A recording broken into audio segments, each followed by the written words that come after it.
राम राम राम नमस्कार। Education system Bihar में आपका स्वागत है। आज के इस वीडियो में बात करने वाले हैं बिहार अमीन के बारे में। बिहार अमीन अभ्यर्थियों के लिए कुछ जरूरी बातें करने वाले हैं इस वीडियो में, तो आप लोग इस वीडियो में बने रहें और वीडियो को अंत तक देखें। वीडियो को शुरू करने से पहले एक नज़र सुर्खियों पर आज का हेडलाइन देख लीजिए आप लोग। अब बिहार अमीन अभ्यर्थियों को क्या क्या करना चाहिए, तो इस पर बात करने वाले हैं, सभी जानकारी स्पष्ट करने वाले हैं, तो आप लोग इस वीडियो में बने रहें। सबसे पहले बात कर लेते हैं कि आप लोग को एक एप्लीकेशन लिखना होगा, तो एक एक करके 2 एप्लीकेशन इस टाइप से लिख सकते हैं। उस पर अधिक से अधिक अभ्यर्थियों की साइन हो जाए तो अच्छी बात है, नहीं तो आप लोग बारी बारी से भी दे सकते हैं। तो वही एक एप्लीकेशन लिखना है। उसके बाद अगर आप लोग को मुलाकात हो जाती है अपर मुख्य सचिव जी से, अर्थात अपर मुख्य सचिव जी राजस्व एवं भूमि सुधार विभाग के, तो उनको आप लोग एक एप्लीकेशन दें। उसके अलावा अगर आप लोग की मुलाकात मंत्री जी से हो जाती है तो एक एप्लीकेशन मंत्री जी को भी दें और अपनी समस्याओं से अवगत कराएं। और आप लोग जानते हैं कि आप लोग को भरोसा भी मिला है मंत्री जी की ओर से कि अभी हार नहीं माने हैं पूरी तरह से, तो आप लोग जानते भी हैं, तो इसीलिए आप लोग को उम्मीद तो कायम रखना ही है। और इसके अलावा आप लोग यह भी जानते हैं कि जो सरकार है या फिर राजस्व एवं भूमि सुधार विभाग की बात करें तो विधिक राय भी ले रही है, तो आप लोग को प्रयास करना होगा, एप्लीकेशन लिखकर सभी समस्याओं से अवगत कराना होगा।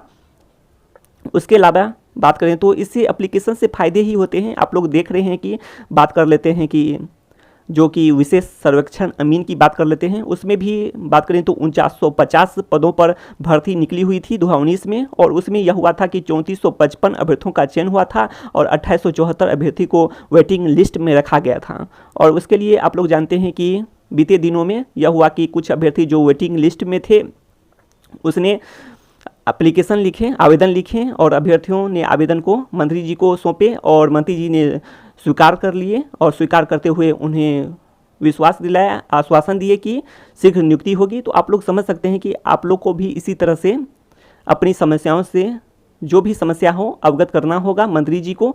तो इसके अलावा आप लोग एप्लीकेशन लिखकर जो बताए अपर मुख्य सचिव जी राजस्व एवं भूमि सुधार विभाग, तो उसको भी देना है। उसके अलावा आप लोग ये भी काम कर सकते हैं कि ऑनलाइन तरीके से भी आज के समय में आप लोग देख रहे हैं कि जैसे बात करें कि रेलवे का एनटीपीसी का भी आप लोग देख रहे हैं रिजल्ट और डेट भी आ गया, परीक्षा का डेट भी, तो ये सब ऑनलाइन तरीके से संभव हो पाया है। उसी तरह ग्रुप डी का भी देख सकते हैं, एनटीपीसी ग्रुप डी, ये सभी का, तो ये सभी ऑनलाइन तरीके से संभव हो पाए हैं। तो आप लोग अपनी समस्याओं को ऑनलाइन तरीके से भी रख सकते हैं। इसके लिए आप लोग एकजुट होकर ट्वीट का भी आयोजन कर सकते हैं। इसके अलावा और बात करें तो सभी क्वालिफाइड की नौकरी, इसके लिए रिक्तियों की संख्या भी आगे आने वाले समय में बढ़ सकती है अगर आप लोग प्रयास करेंगे तो, क्योंकि आप लोग जानते हैं कि जब वेटिंग लिस्ट वाले भी बात किए हैं तो इस तरह से समझा जा सकता है कि जो यहाँ पर आप लोग जानते हैं सभी अमीन क्वालिफाइड हैं, तो रिक्तियों की संख्या पंचायत की संख्या को देखते हुए बढ़ाई जा सकती है अगर सरकार चाहे तो ये सभी बातें हैं, लेकिन अभी कुछ कहा नहीं जा सकता है, तो इस पर ज़्यादा बात नहीं कर सकते हैं। अभी आप लोग का मेन उद्देश्य जो है उस पर अभी आप लोग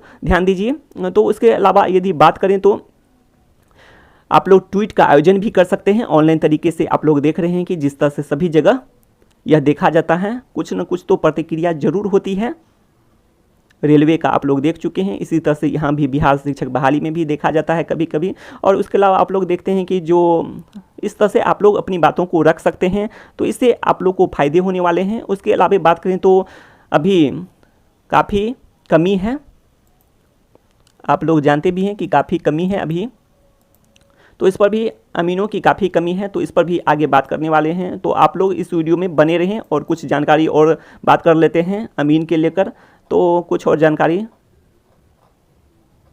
अमीन की काफ़ी कमी है, तो कमी होने के कारण क्या क्या परेशानी हो रही है तो उस पर बात कर लेते हैं। तो परेशानी आप लोग जानते हैं कि लोक शिकायत निवारण कार्यालय में बढ़ रहे केस, तो केस जैसे कि बढ़ रहा है तो उस पर भी अभी कोई काम नहीं होता है ठीक से। तो उसके अलावा आप लोग जानते हैं कि अमीन की कमी से लोक शिकायत निवारण कार्यालय में भी मामले बढ़ रहे हैं। बीते करीब 3 माह के अंदर जिले की बात करें तो लोक शिकायत निवारण कार्यालय में करीब 1000 मामले आए, इनमें से 300 से अधिक मामले जमीन विवाद से संबंधित हैं। तो आप लोग समझ सकते हैं अमीन की कमी के कारण कितनी समस्याओं का सामना करना पड़ रहा है सभी बिहार वासियों को। अब आगे देख लेते हैं कि यह भी बातें निकलकर सामने आ रही है कि अब तक एनएच की मापी नहीं शुरू हो सकी। तो आप लोग जानते हैं एनएच की भी मापी नहीं हो पाती है अमीन की कमी के कारण। अंचलों में भी अमीन की काफ़ी कमी है, तो इससे ग्रामीण वासी को भी काफ़ी समस्याओं का सामना करना पड़ता है, किसानों को भी समस्याओं का सामना करना पड़ता है, ज़मीन विवाद ज़्यादा होते हैं, 4 लाइन की ज़मीन के सत्यापन में हुई देरी। तो ये सभी बातें निकल कर सामने आ रही हैं। तो आप लोग समझ सकते हैं कि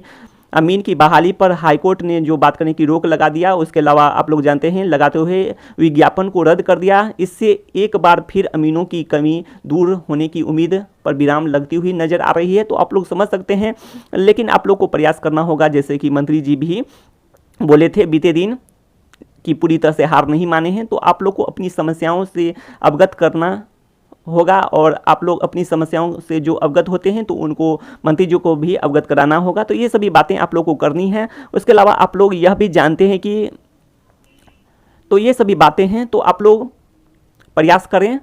अमीनों की कमी से कई प्रोजेक्ट का जो काम है ज़मीन मापी का, वो सब भी अभी नहीं हो पा रहा है। तो आप लोग समझ सकते हैं इन बातों को। भू अर्जन विभाग की बात करें तो वहाँ भी अमीन की काफ़ी कमी है। इसके अलावा अंचल में भी